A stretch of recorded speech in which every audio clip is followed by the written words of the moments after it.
telling you, I don't like pins.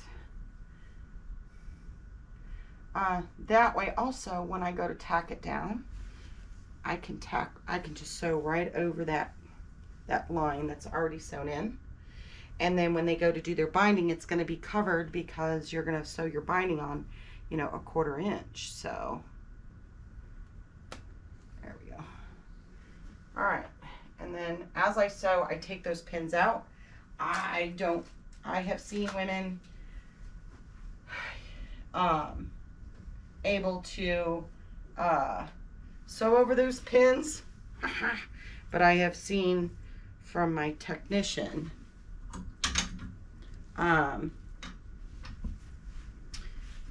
let's make sure that looks good. Okay, I have a little bit of fullness over here, but that's okay. We'll get that all sewn in.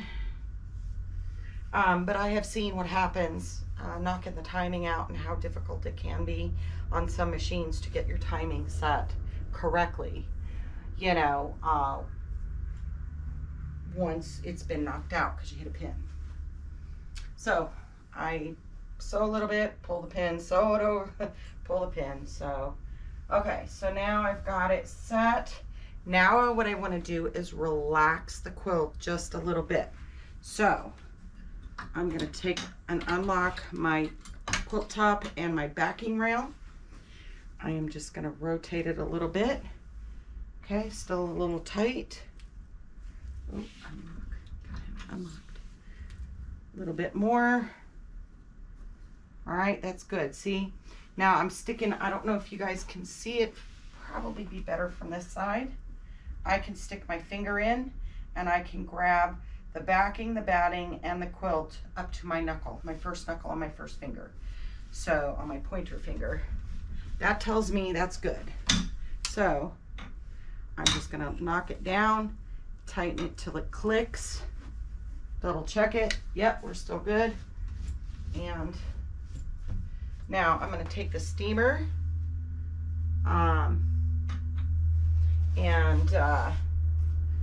steam it down before I tighten it. I've got my magnets. I don't think I need all of them. I think I'm just gonna need 3 on this one. Take it from the center, and sometimes I'll place it here, but the magnet's not grabbing. It wants to grab underneath, which is fine. Okay, but I need to loosen that just a little bit because I don't want it pulling it taut. So I'm going to take it back 1. This helps me to straighten anything out. And I still have I still have plenty of tension. I should not be able to bounce 1/4 up and down on that. All right, there we go. And the 3rd one. This will also help keep some of the fullness down here, and that way I can kind of work it in as I'm going. So I'll double check my tension. I can grab my finger, show you over here. We're good. All right, so now we're ready to sew down everything, but I think I'm going to take a quick break and I'll be right back. Okay, so my other camera's battery is about to die. I'm charging the other one, so I thought I'd just go ahead and show you with the close-up camera. So we're ready to tack it down. So I am just going to come off, I don't know, maybe about 1/4 inch from the top, about 1/8 of an inch down, but about 1/4 of an inch out. And then I'm going to do a little tack down stitch, and then I'm just going to come right here and I'm going to stop with my needle down, pull my pin, and now because I have that line already stitched there, I can follow it and keep it within that quarter or that 1/8 of an inch from the top, so that this will all be hidden in the binding. It also serves, though, that, you know, when I return it to the client and in travels or mailing it back or anything like that, it prevents it from fraying or fraying any further down below there.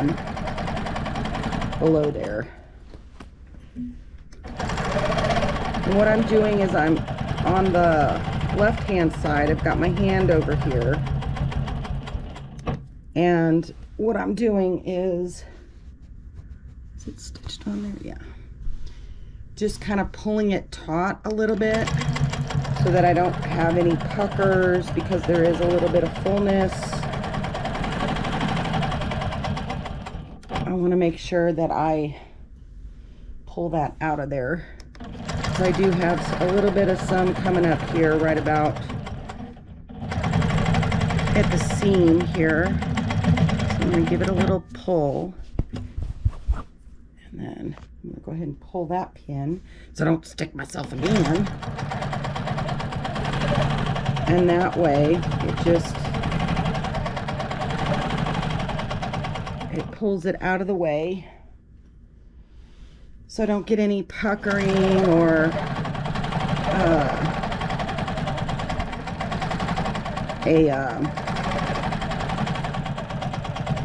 an area like a tuck stuck in there.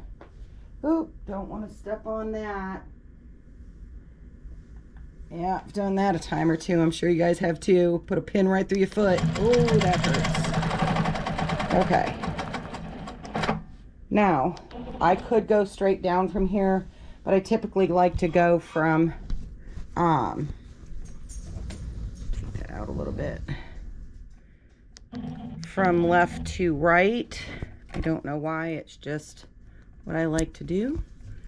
So we're gonna move back, kind of go slow so you guys don't get dizzy on that plaid. Actually, let me pull it down over the blue. And now I can move my pins out of the way so I don't knock them off and stick them up my foot. That would not be good. That would not feel good either. So I have a little bit of fullness here, so I'm going to have to kind of pull on it to make sure that it's straight. So I'm going to go about 1/4 inch above the top of the quilt, pull up my bobbin thread, do a little micro tie-off stitch. I'm just going to kind of take my time. One thing I like about this cup foot is I cannot get my fingers stuck up underneath there.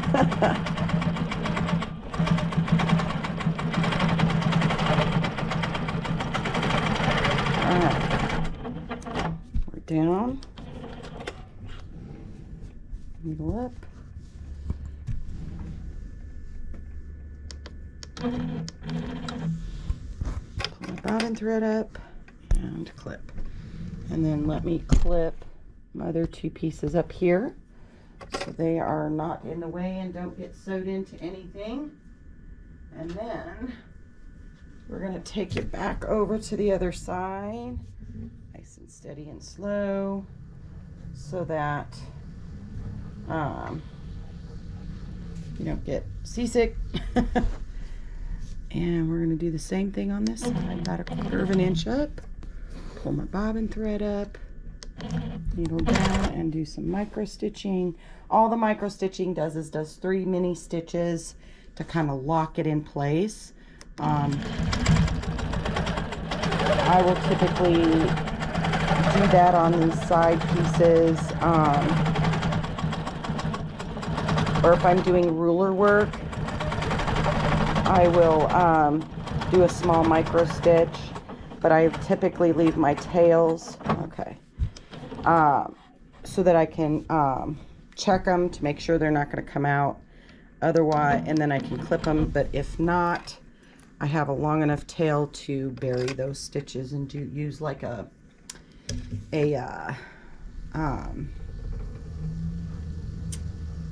come on, Denise, think about it,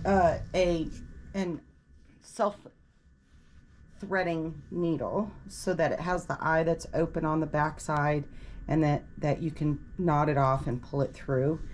And so, all right, so we are at a point right now where I need to kind of give it a little steam out, make sure I clip any of my threads, get the roller over it. So let me do that real quick, and we'll come back and I will hopefully turn on the other camera and be able to show you guys how I program the machine.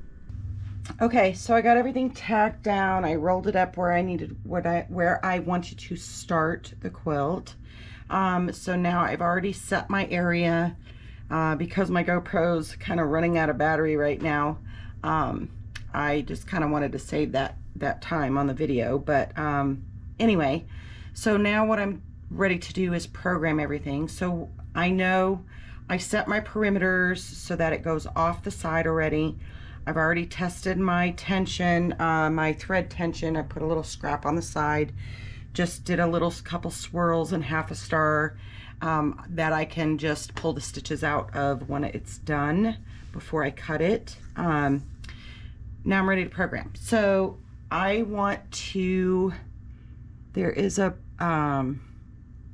she didn't have any particular pattern, but with all the squares and the plaid on here, and because it's a nature style quilt, I did want to put something a little more, I didn't want to do like leaves or anything like that, because there is a little bit of fullness. I don't want to take the chance of too much of that puckering. So I decided on, let's see if we can find it here. It is a Nancy, let's see if I can find her. Nancy, I think it's Hacky Designs. And she has got, let's see if I can find it. The Maze 2014. It's got a little, it's got some blocks, it's more squared with this quilt, being that it is like a 5-patch with squares. I think it would block it a lot better. So let's go ahead and open that. And I'm going up to my Modify tab, and I'm going to go ahead and give it a quick align to the left and to the top. All right. Now I want to look at the resize. I always hit my lock button so that way I know anything I change will change both the width and the height. Right now it is 14.8 width-wise, and it is 14.6 large. That's quite a large pattern. So I think what I want to try and do is, and because it drops down here, I want to make it a little bit smaller. So the quilt is what, 61 and a half. So if I go 10, that's I think a little bit too small. But I think what I want to do is maybe take it down to 12 and a half height wise, and let's see what it does for the width. It brings it to almost 12 and a half. So I think that's good. So let's realign. It should already be aligned. Now I want to repeat it horizontally. 3, 4, 5, and 6. Some of it goes off. I'm okay with that. So what I'm going to do is I'm going to move. Oh, I need to modify and reposition. Let's take this over a little bit and then up so that I don't have as much gapping, because I can always crop that top one.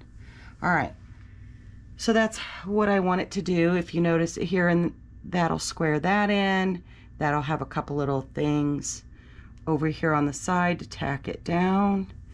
And then I want to go vertical. One, let's see, that's going to give some gapping in there. Too much, I think, than I want. So let me try something. Let me try to wrap it and see if it will alternate my rows. Not sure I like that.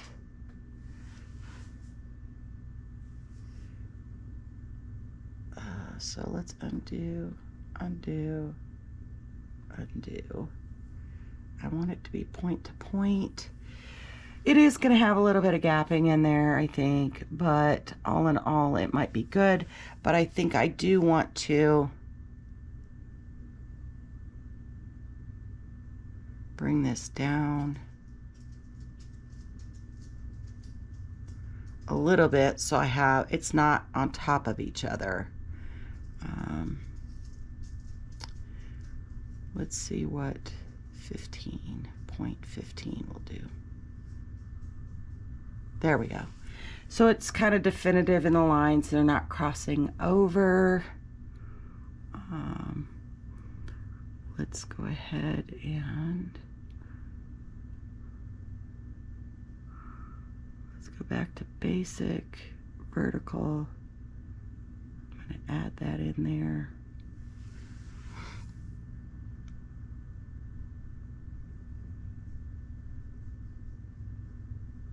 And look at that, that takes it all the way down to the bottom. So I think what I want to do is, just to be on the safe side, I did add ½ an inch. So I'm going to bring this down just a little bit, just in case I need it, okay? Because I can bring it back later. All right, so now I want to crop it outside and my edges. So I have one start and one stop. Or, you know, I start over here on my left and on my right. All the way at the bottom, I'm going to baseline. I always save my workspace for my client. So let me type in this real quick so that I keep her, you know, private. So, okay, so I went ahead and saved my workspace. I do that in case, number one, we lose power. Even though my machine is hooked up to an UPS, you only get about an hour's backup on it. So, although normally that would give me plenty of time to shut down the machine, but should I have to shut it down and then have to pick it back up, I have it saved in here. I'm not trying to go through and figure everything out where it was. It's already there. I just can adjust it to my needle, to my cross points. I just put my drop down at one of the start points and then figure out where it was, where it left off. So that's really nice about this Pro Stitcher Premium, that it does that. So now we're ready to rock and roll. So let me go ahead and move cameras back over and we'll get that one started. Okay, so we are ready to rock and roll. I'm going to move the machine close to where we're going to start. Click on Pro Stitcher and hit my run button and proceed.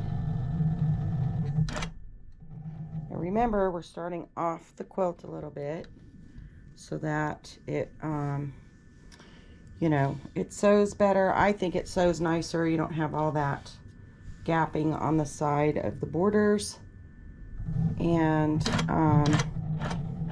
also, if the sides are crooked, then it will pick it up. Everything will get covered. All right, let's see. It stopped for me to clip my threads. Hit resume.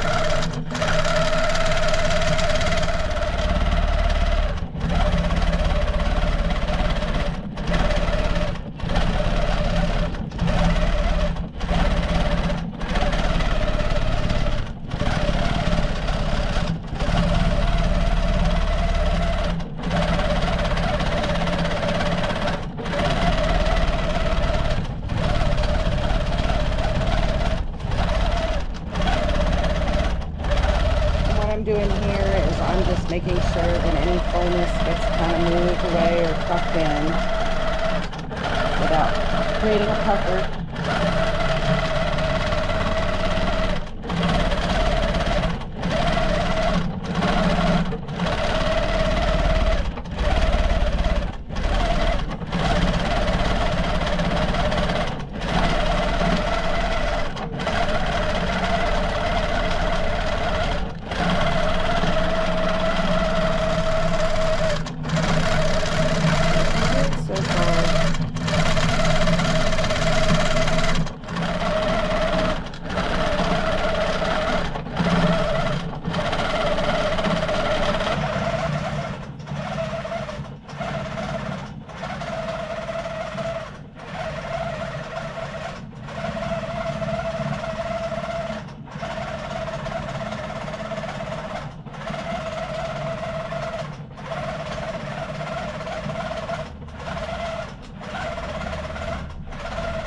I'm doing here is I'm just making sure that any fullness gets kind of moved away or tucked in. Yeah, creating a pucker.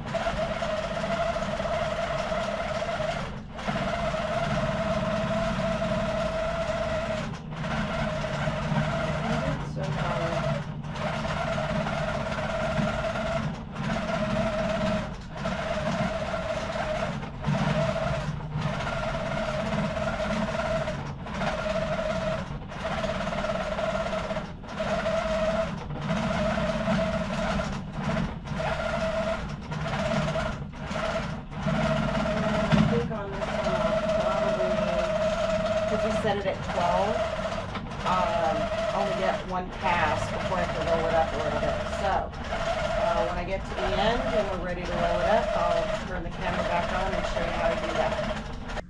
Okay, so I'm at the end of the second row. For some reason, when I turned on the camera, it shut, you know, OFF, and I don't want to say that word because it will.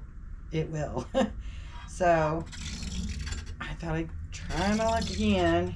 Here, end of the row, pull up my bobbin, thread, give it a snip, and what I have to do now, because I have a long jump pause, I'm going to find about the middle, furthest down, put my needle down, hit my drag button, so the machine will roll up.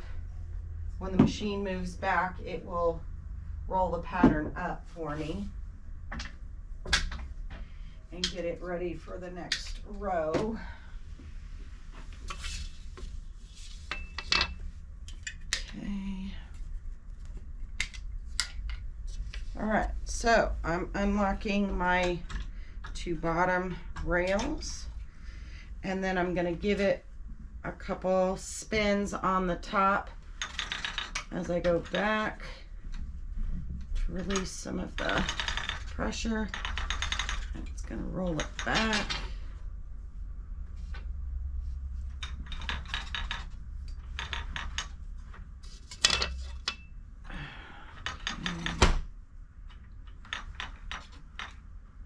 I don't want it to touch too much back there. All right. All this stuff straightened out. Straighten out my batting a little bit. Release some of the pressure on the top. I've got a lot of fullness over here that I'm going to have to grab in and get it tucked in a little bit here. I mean, there's a lot of it over here, so hopefully we can move it inward and kind of get it spread out a little bit. All right, I've got tension here. Put my side clamps back on. Get that back up. And then take my steamer and try to steam out some of this fullness over here. I don't know if you guys can see it, but there's quite a bit of it.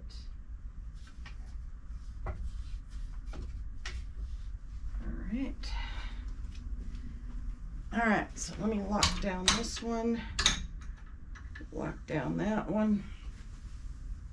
Grab my steamer. Hopefully you guys can see, yeah. All right, so now I can hit my drop button, lift my needle, move my machine out of the way. While it's heating up, let me get my batting kind of straightened out a little bit. And I just work from the center and work my way out and back down.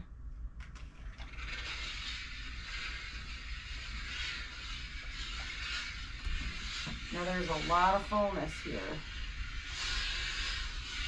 I mean, a lot. So I'm gonna have to figure out how I'm gonna get that tucked in.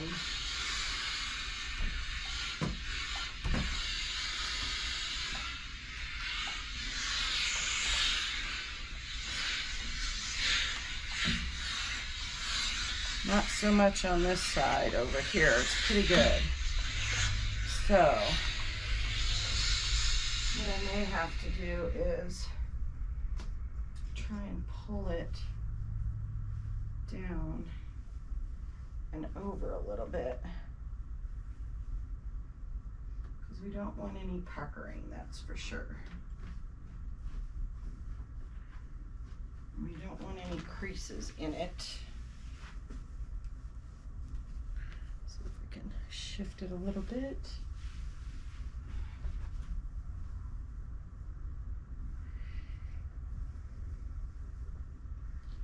All right. We'll get this crease out of here. Sometimes just a little bit of that steam will relax the fabric enough that you can give it a little bit of, not tug and pull, but tug and pull. All right, I'm thinking that's a little loose there. There we go. Check it. Yep.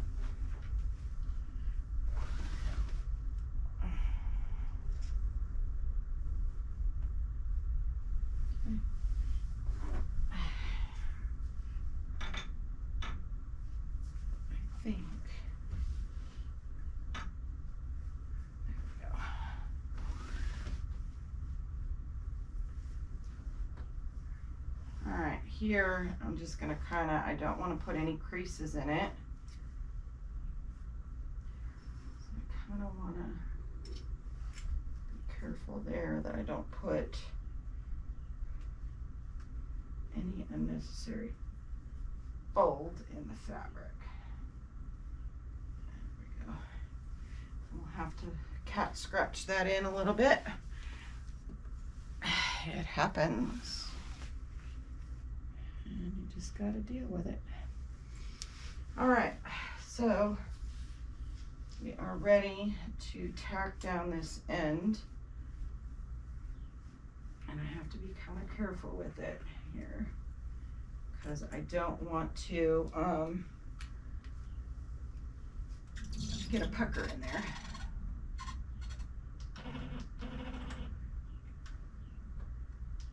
So now I'm just going to tack down my edges.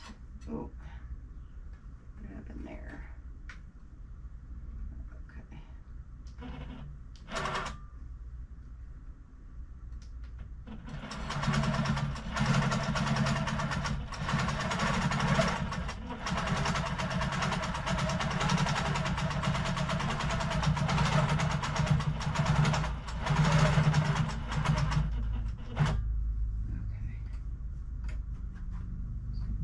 Cat scratch it so it get a pucker. Don't like those puckers. No, we do not. All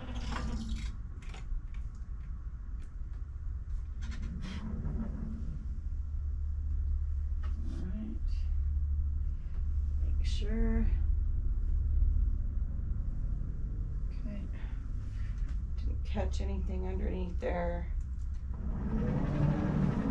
And it's what we gotta do sometimes. All right.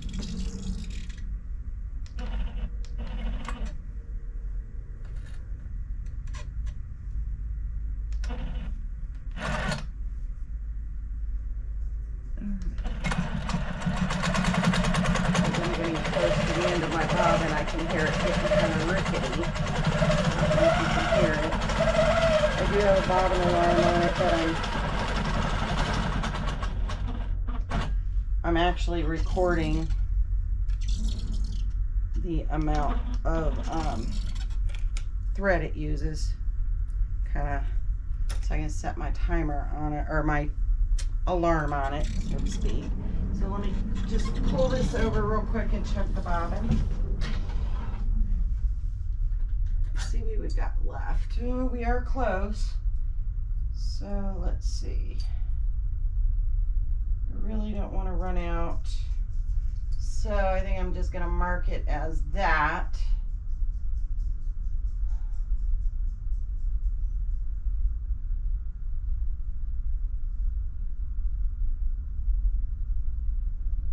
Okay, and I will grab the next bobbin, and I do check my bobbin tension.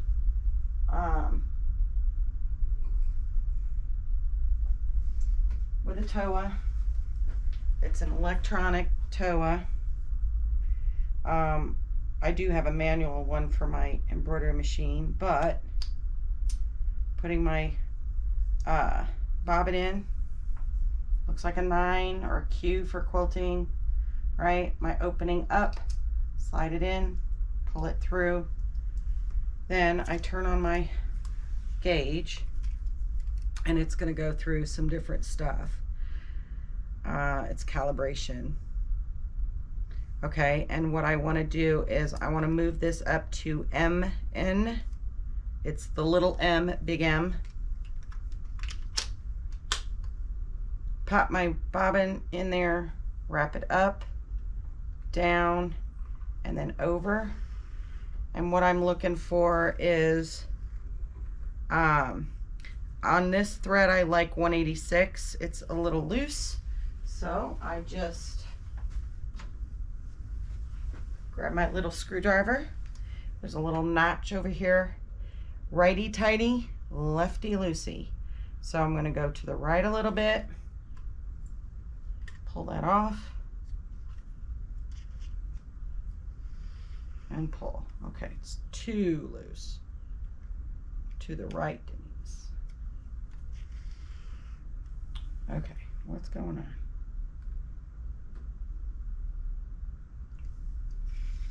on? Oh, okay. It could be because it's setting. I don't know if you guys can see it. Let me see if I can do it this way. It could be just the way it's tilted. There's 196, that's right where I like it. Superior says on these threads, there's a setting on there, and I like to kind of have it, so I only adjust kind of my bobbin thread, you know, I check it, and I only have to adjust it a little bit. Let me clean out my bobbin case.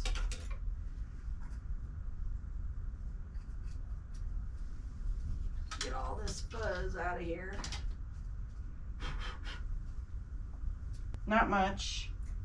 That's one thing I do like about the Superior. Unless it's a really dark color, I notice the dark colors, the really, really dark colors, are, they get a lot of fuzz in there. All right. So we're ready now to start the second section. I'm going to have to do some Pro Stitcher.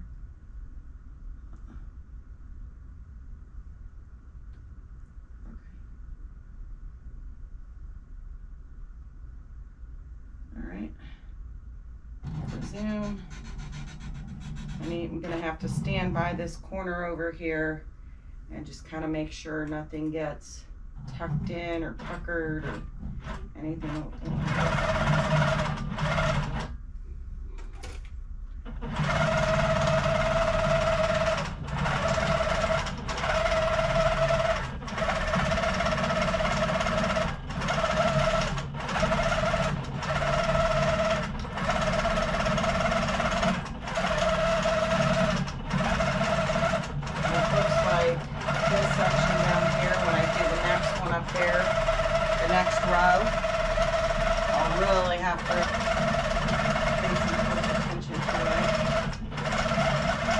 What I'm doing is I'm just cat scratching a little bit, not on a big tug. Just kind of trying to move a little bit of it into the center so that it lays nice and flat.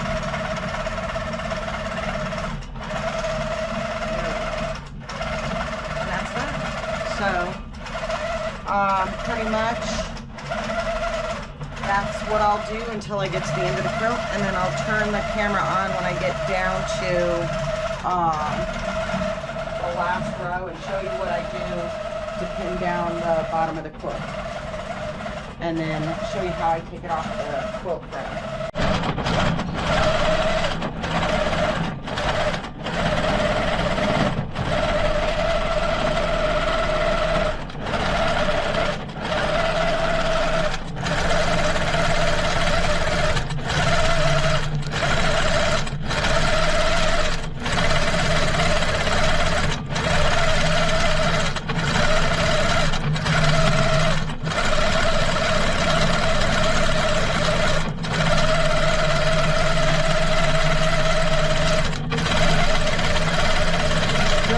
Stop recording. GoPro, stop recording.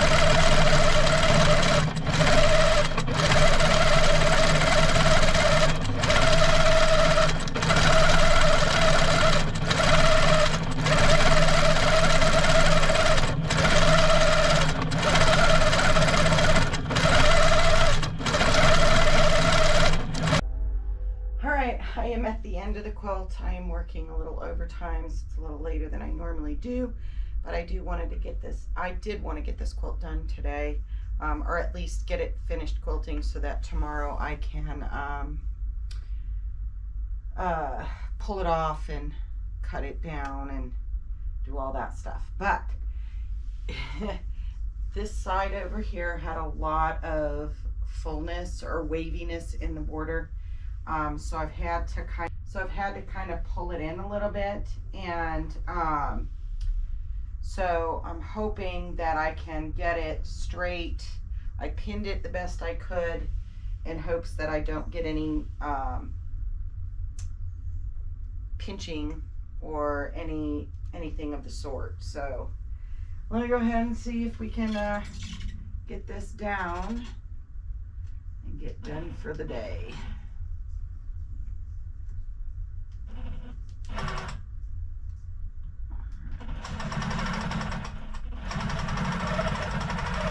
Just doing what I did before, coming straight down.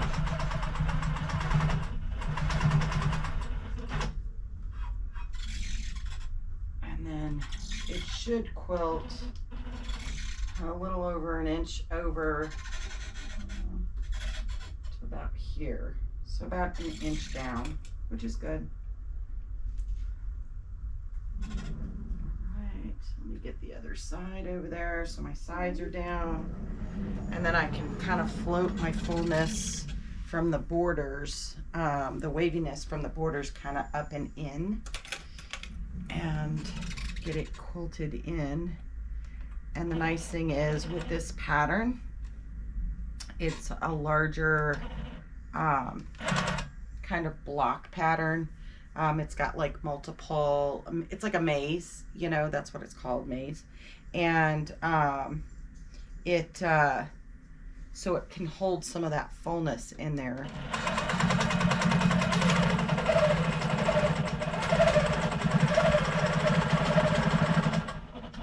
Just pin out.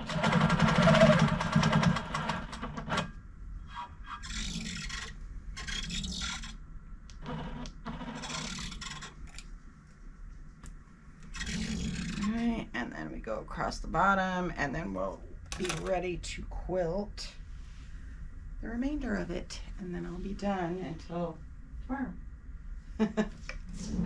Alright, back over here. Let's see, because I think I'm really going to have to pull down on the side to make sure that I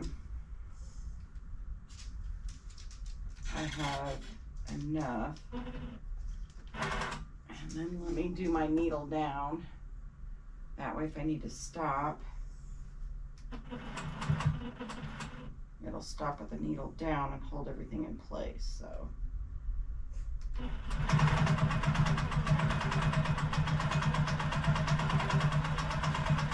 I'm really kind of pulling on this side over here.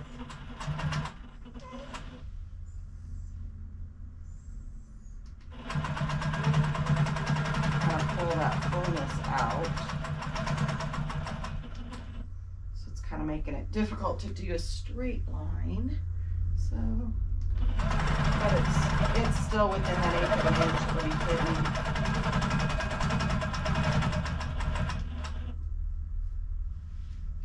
Okay, see we've got like a little bubble here. Make sure we pull that down.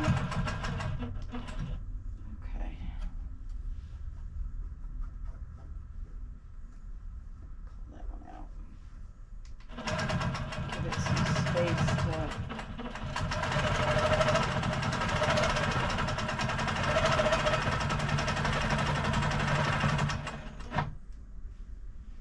So far, so good.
Okay, needle back up, and we are ready to rock and roll.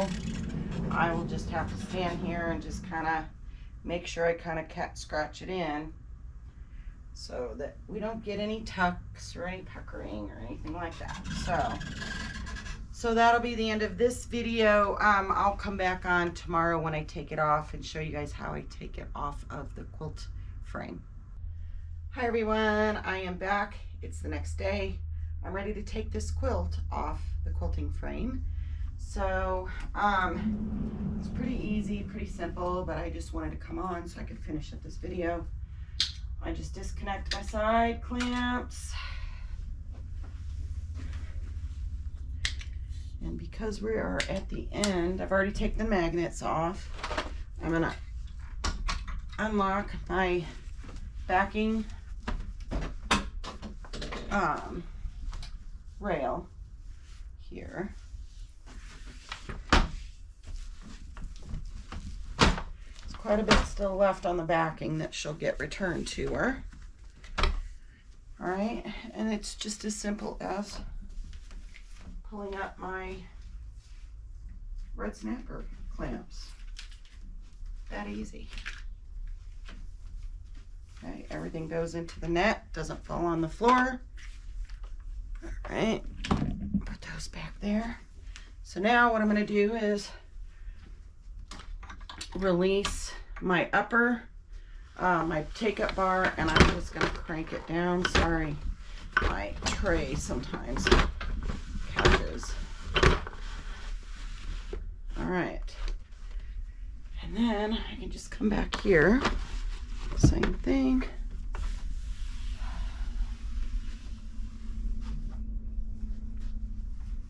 Take this off, take my 2 pins off this side.